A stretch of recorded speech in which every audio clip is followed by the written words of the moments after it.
အားလုံးပဲမင်္ဂလာပါ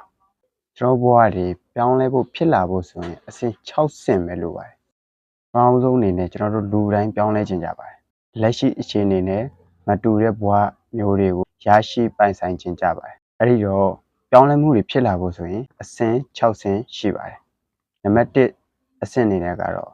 ပတ်ဝန်းကျင်ကနေစတင်ပြီးပြောင်းလဲတဲ့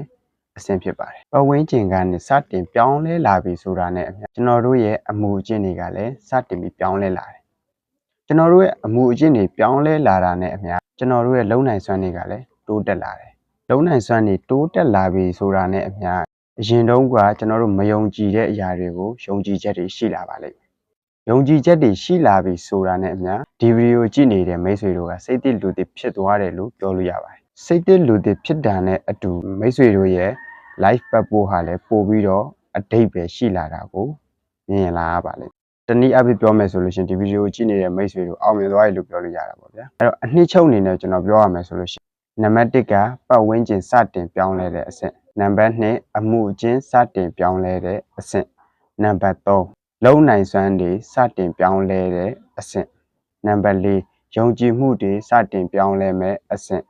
နံပါတ်5စိတ်တည်လူတည်နဲ့အောင်မြင်မှုတွေရရှိသွားမဲ့အဆင့်နံပါတ်6ဘဝအတိတ်ပဲကိုရှာဖွေတွေးရှိသွားမဲ့အဆင့်